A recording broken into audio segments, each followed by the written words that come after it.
কি হলো কাকুমণি, বললে না তো? আচ্ছা, তোমার মাথা ঠিক আছে তো? হ্যাঁ, এক প্রশ্ন বারবার বারবার করে চলেছ বকুল। ডিসকাস্টিং। কাকুমণি, আমার মাথা ঠিক আছে গো। আমি সুস্থভাবে শান্তভাবে তোমাকে একটা প্রশ্ন করেছি। দেখো কাকুমণি, আমার বাবা যখন খুন হন তখন তোমার বাড়ার সাথে নিয়মিত যাতায়াত ছিল। এটার প্রমাণ আমি পেয়ে গেছি। হ্যাঁ তো, আরে আমি তো একজন বিজনেসম্যান। বিজনেসের প্রয়োজনে আমাকে অনেক জায়গায় যেতে হয়। একদমই তাই। তোমার কাজের দরকারে তুমি কি কখনো আমার বাবার সঙ্গে দেখা করেছিলে? তোমাদের দুজনের মধ্যে কি কোনো কথা হয়েছিল সেটাই জানতে চাইছি।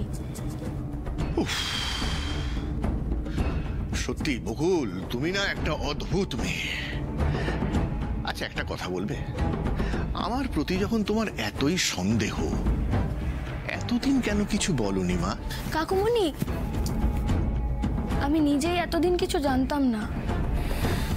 আমি কদিন আগে জানতে পেরেছি যে আমার বাবা খুন হয়েছিলেন।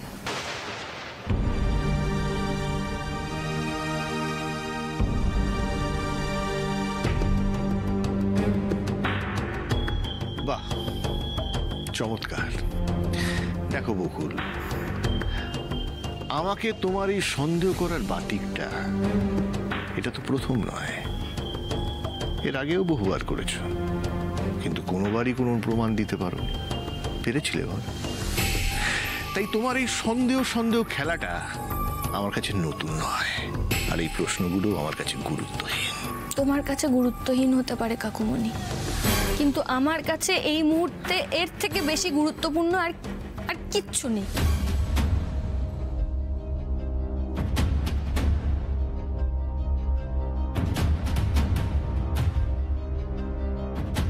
বকুল তো তোমায় খুব সহজ একটা প্রশ্ন করেছে কাকুমণি, তুমি বা এভাবে রিয়াক্ট করছো কেন? দেখে তো মনে হচ্ছে প্রশ্নটা তোমাকে খুব ডিস্টার্ব করে দিয়েছে।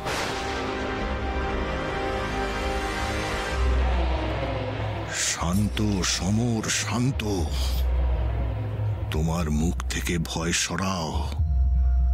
সবাই যে সন্দেহ করছে, এই সময় তো মাথাটা ঠান্ডা রাখতে হবে, নয়তো বল ওদের কোর্টে চলে যাবে।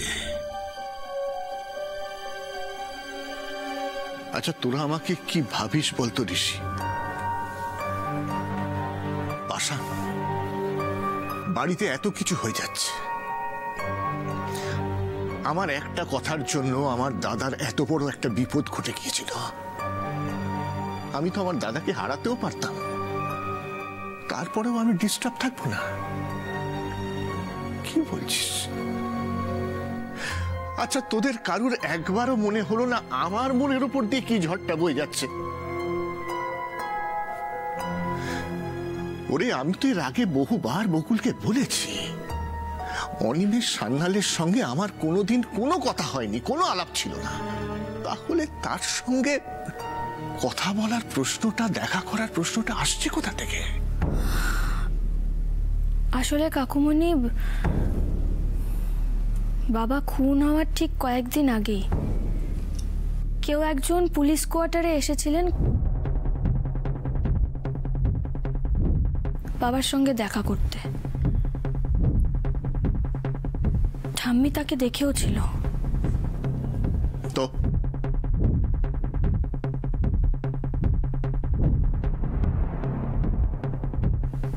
যদিও তোমার চেহারার এখন অনেক পরিবর্তন হয়েছে ঠিকই, কিন্তু ঠাম্মি বলছিল আমাকে যে লোকটাকে নাকি পুরো তোমার মতো দেখতে।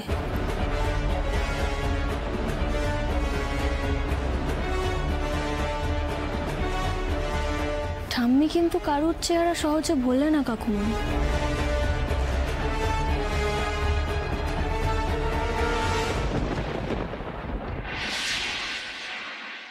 কি ব্যাপার বলতো রকি? বর্ষাকে আমাকে জব্দ করবে বলে কোথা থেকে টুকটাক শিখে এলো নাকি? এই যে বর্ষা আমার সাথে হেসে হেসে কথা বলছে, গায়ে পড়ে আমার জন্য খাবার বানিয়ে নিয়ে আসবে বলছে, এই ব্যাপারগুলো কিন্তু আমার একেবারে সুবিধের ঠেকছে না। আমিও সেটাই ভাবছি মা, কিন্তু এটা খুব খটকা লাগছে যে বর্ষা এত কনফিডেন্সটা হঠাৎ করে পেলো কোথা থেকে? এই যে বর্ষা এতদিন পরে বাড়িতে পুরো ভোল পাল্টে চলে এলো, আমার মনে হয় পিসির কপালে শনি নাচছে। এই চুপ করবি তুই? আমার কপালে নাকি শনি নাচছে? কথাটা বলতে তোর লজ্জা করে না? মা শুধু শুধু ওকে কেন বকছো তুমি? দোস্ত তোমারও আছে। এত কষ্ট করে তোমার কোমর ভাঙা নাটকটা করলাম আর তুমি কি করলে? ওভার অ্যাক্টিং, এত বেশি অ্যাক্টিং করলে যে ধরা পড়ে গেলে। যা করছো তাতেই ধরা পড়ে যাচ্ছে, একটা কাজও ঠিক মতো করতে পারো না তুমি। এই একদম জ্ঞান দিবি না। আরে অ্যাক্টিং কি আমার প্রফেশন নাকি? আমার জায়গায় তোরা থাকলে তোদেরও এরকম একটু একটু ভুল হতো। তোমার জায়গায় কখনো আমি থাকতাম না পিসি, আমার পারফরমেন্স লেভেলটাই আলাদা। আমার অ্যাক্টিং এখনো বর্ষা ধরতে পারিনি।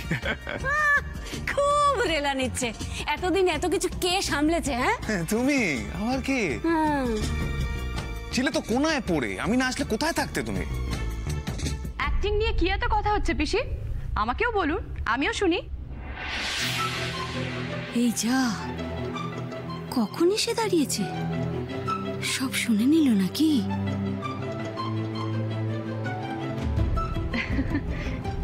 এই নিন, এটা একটু টেস্ট করে দেখুন তো কেমন হয়েছে। আর রাতে কি খাবেন সেটাও আমাকে বলুন। এতদিন বাদে বাড়ি ফিরেছি, আজ আপনি যেটা বলবেন আমি সেটাই বানাবো।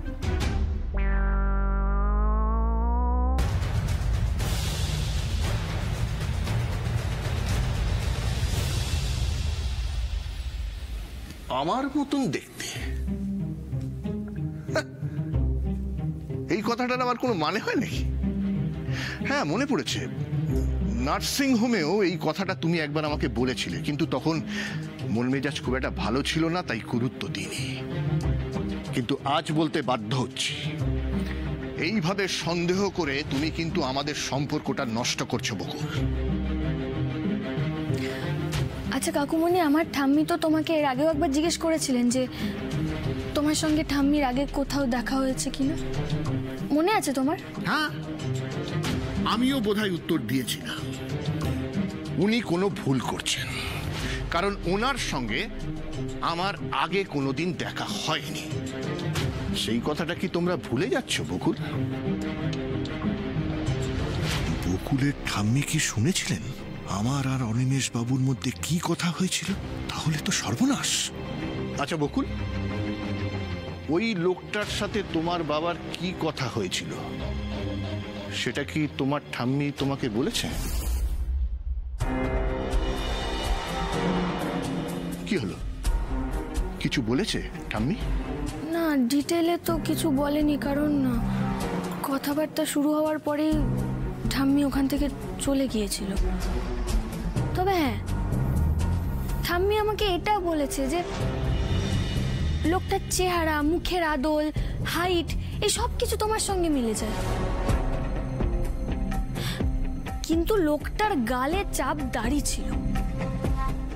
চাপ দাড়ি? হ্যাঁ।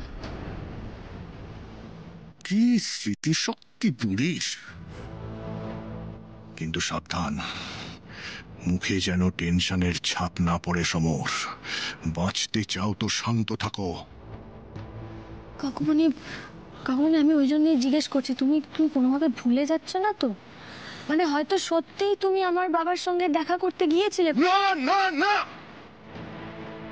আর কতবার কিভাবে বললে তুমি বুঝবে যে আমি তোমার বাবার সঙ্গে দেখা করিনি, তোমার বাবাকে চিনতাম না, কোন কোয়ার্টারে কোন জাহান্নামে আমি যাইনি। কত বছর আগেকার কথা, তোমার ঠাম্মির বয়স হয়েছে, কাকে দেখতে কাকে দেখেছিল কে জানে, আর সেই নিয়ে তুমি এসেছো আমার সঙ্গে জেরা করতে। ঋষি, এসব কি হচ্ছে? আমি জানতে চাইছি কি হচ্ছে। ছেলে মানুষের একটা সীমা আছে, যখন তখন যাকে তাকে এইভাবে এসে জেরা করা হবে, সন্দেহ করা হবে। বকুল কিন্তু আমার ধৈর্যের পাতটা ভেঙে দিচ্ছে। ঋষি, কাকুমণি, যাকে তাকে সন্দেহ করা হচ্ছে না, ঠাম্মি শুধুমাত্র তোমার নামই বলেছেন।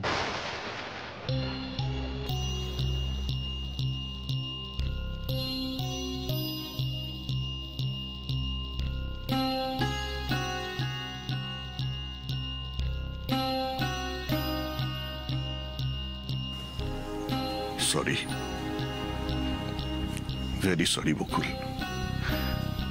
তোমার উপর চিৎকার করে ফেললাম বলে। আমি তো তোমাকে স্নেহ করি বলো, তাই বকতে তো পারি। আসলে কি জানো মা, সব ব্যাপারে পুরোপুরি নিশ্চিত না হয়ে হুটপাট করে কিছু বলতে নেই। নিজেই তো দেখলে দাদার কি হলো। আসলে কি জানো মা, কাছের মানুষরা যখন জেরা করার ভঙ্গিতে কথা বলে তখন মনে বড় আঘাত লাগে।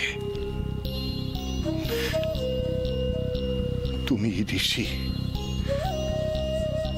তোমরা তো আমার সন্তানের মতন। তোমরা যদি আমাকে জেরা করো, সন্দেহ করো, আমি কোথায় চাই বলো তো? কাকুমণি, তোমাকে কোনোভাবে আঘাত করতে চাইনি আমি। আমার বাবার ড্রাইভার গোবিন্দ বসাক, তাকে তুমি খুব ভালো করে চিনতে। বাবা মারা যাওয়ার পরে তুমি তার পরিবারের দেখভাল করেছো, তার পরিবারের পাশে ছিলে, অথচ তুমি আমার বাবাকে চিনতেই না।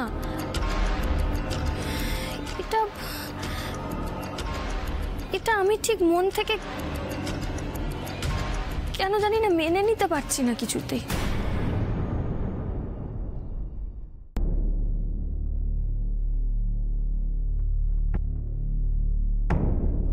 সরি কাকুমণি, এভাবে এই সময় এসে তোমাকে ডিস্টার্ব করলাম। আসছি।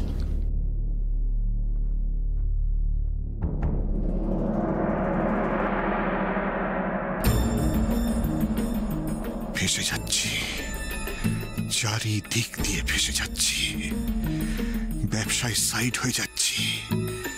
বকুল খোলাখুলি আমাকে সন্দেহ করছে। না না, এভাবে চলতে পারে না। যেমন করেই হোক আমাকে উঠে দাঁড়াতেই হবে। বকুলের দিকে আমাকে নজর রাখতে হবে। না না না, শোনো, তুমি আমার ভুল বুঝছো।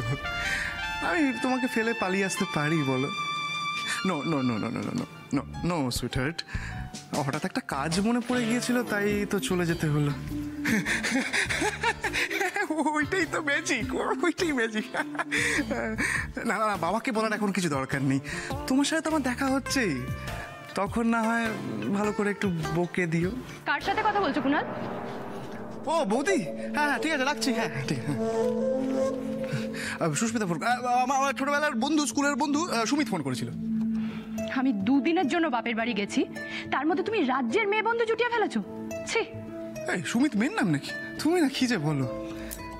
আমার জীবনে তো মেয়ে মাত্র একটাই, তুমি। কত ভালোবাসি বলো তো তোমার। হ্যাঁ, সেটা দেখতেই পাচ্ছি। নিজের বউকে বৌদি বলছো। এই তোমার বোধহয় কানটা, এই এসো এসো এসো। তোমার বোধহয় কানটাই গেছে, দেখি তো কানটা দেখি পরিষ্কার করে দিই। কুনাল, কুনাল! আদিক্ষেতা করে না কোনো লাভ হবে না। এতদিন তোমাদের যার যা ইচ্ছে তাই করে গেছো, কিন্তু এবার থেকে আমি যেভাবে চাইবো তোমাদের ঠিক সেইভাবেই চলতে হবে। কি করবে তুমি আমাদের সাথে? সব কটাকে নাকের জলে চোখের জলে করবো। জল এত অপচয় করতে নেই, সবাই বকবে। একদম চুপ। সবার আগে শায়েস্তা করবো তোমার ওই শয়তান পিসিটাকে, একেবারে কাঁদিয়ে ছাড়বো। জানতাম কাকুমণিকে এই বিষয়ে কিছু জিজ্ঞেস করে কোনো সদুত্তর পাবো না। ঠিক কাকুমণি পাশ কাটিয়ে বেরিয়ে যাবেন। তবে এটা কিন্তু ঠিক বকুল, কাকুমণির কোনোদিনও চাপদাড়ি ছিল না। কিন্তু এখনই হাল ছেড়ে দিলে তো চলবে না। কাকুমণি যতই বলুক যে কাকুমণি কিচ্ছু জানে না, তোমার বাবার সঙ্গে কোনোদিনও দেখা হয়নি, ঠাম্মি কাকুমণিকে অন্য কারোর সাথে গুলোচ্ছেন, এসবের পরেও মানে কাকুমণির আচরণটা সম্পূর্ণ বিপরীত কথা বলছে, তাই তো? তার মানে তোমার চোখও এড়ায়নি? আমার চোখ এড়ায়নি মানে? আমি সারাক্ষণ কাকুমণিকে নজর রাখছি। যেদিন ঠাম্মি আমাদের বাড়িতে এসেছিল সেদিন থেকে আমি কাকুমণিকে লক্ষ্য করছি। শুধুমাত্র বাবার জন্যে কাকুমণি এতটা ডিস্টার্ব? আমার তো বাবা তাই মনে হয় না।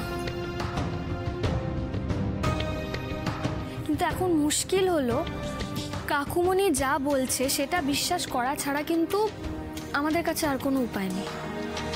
কারণ ঠাম্মির বলা কথাগুলো, যে ঠাম্মি একবার কাকুমণিকে বাবার সঙ্গে দেখেছে, এটা ছাড়া তো আমাদের কাছে আর কোনো এভিডেন্স নেই।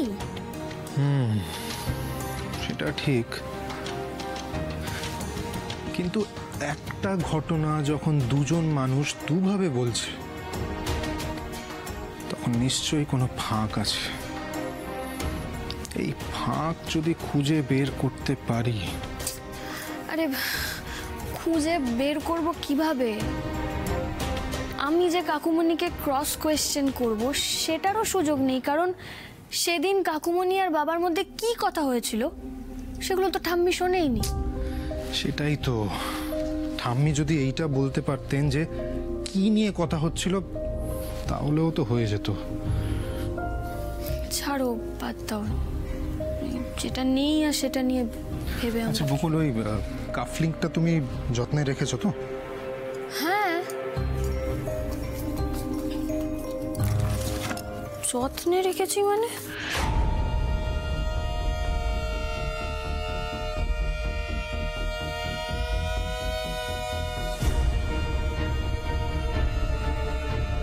এটাই একমাত্র আর সব থেকে বড় ক্লু বাবার খুনির বিরুদ্ধে। এটা তো যত্নে রাখতেই হবে। সর্বনাশ, ঠিক ধরেছিলাম আমি। আমার প্রাণ ভোমরা এখন বকুলের হাতে।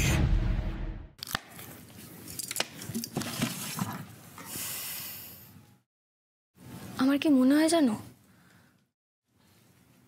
মেশো মুর্শিদাবাদ গেলেই আমরা আরো বড় কোনো ক্লু পাবো। মেশো কবে মুর্শিদাবাদ যাচ্ছে আমাকে জানতে হবে।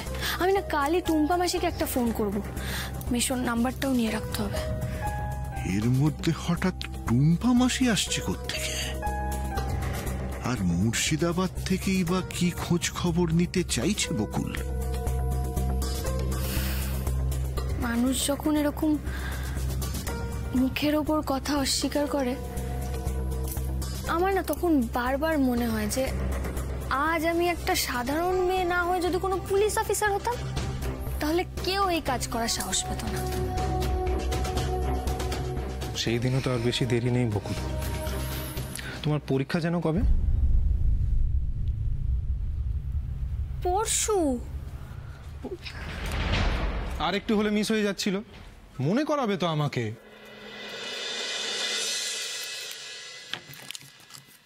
কি বলতাম বলো তো, এই কদিন বাড়ির যা অবস্থা ছিল।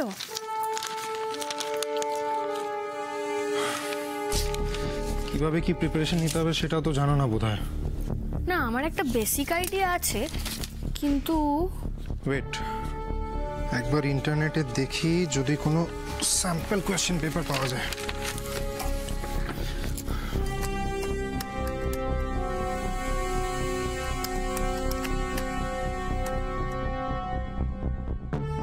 এই দেখো, পরশু হলো তোমার রিটেন এক্সাম। এটাতে পাস করতে পারলে তুমি সেকেন্ড রাউন্ড এক্সামের জন্য কোয়ালিফাই করবে। আর সেটা হলো ফিল্ড এক্সাম। ফিল্ড এক্সাম মানে ফিজিক্যাল ফিটনেস দেখা হবে তোমার, যে পুলিশের চাকরির জন্য তুমি কতটা ফিট।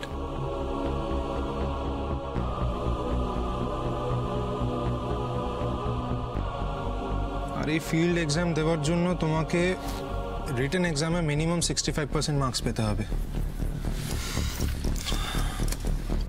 এমনিতেই আমার অবস্থা সঙ্গীন, এর ওপর আবার যদি বকুল পুলিশ হয় তাহলে তো আমি শেষ। খুব শিগগিরই আমাকে বাঁচার জন্য অন্য কোনো ব্যবস্থা করতেই হবে। কিসের শব্দ? কে ওখানে? কেউ আছে বাইরে? একটু দেখো না তুমি।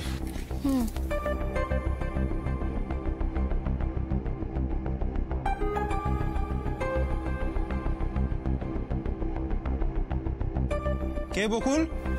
এখানে তো কেউ নেই,